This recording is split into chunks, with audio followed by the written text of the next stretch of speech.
तो आज मु रांधिबा को जाउछि माछ बेसर।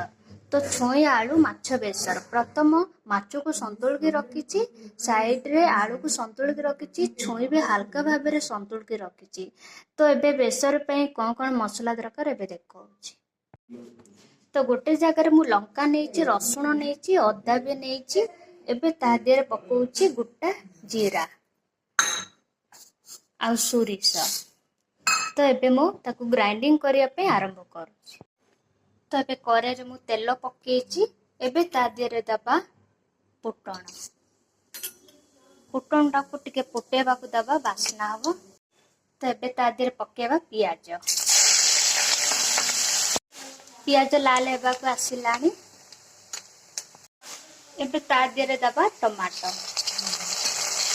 तो टमाटो पके साला पर घांटी दबा। तो टमाटो टिके सिझिबा पे आसिलानी आ बहुत सुंदर भी दिसुची। तो एबे ता देरे सोरिष मसला जे रखितिली एबे ता देरे पकेबा। सोरिष मसला पके साला पे घांटी दबा।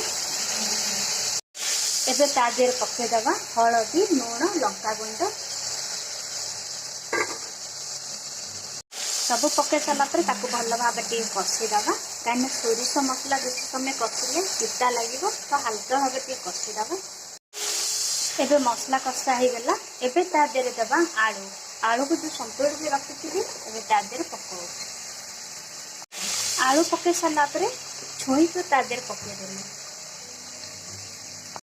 एबे सब पके साला पर ताकू घांटी दबा। तापर पानी दबा। टिके पानी दे साला पर टे घांटी दबा। एबे ताकू ढांकुणा देके बसे दबा। ताकू किछि समय पर ताकू सिजेबा पे छाडी दबा। एबे देखिबा छुई आलू सिझी लागी। एबे ता देरे माछ पके दबा।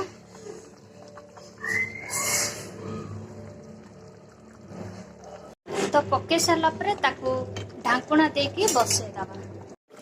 एबे देखिबा माछ तरकारी। तो माछ तरकारी हेबा को आसिलानी। एबे ता देरे आंबुल पकोछि। तो एबे ता देरे आंबुल मु पकेछि।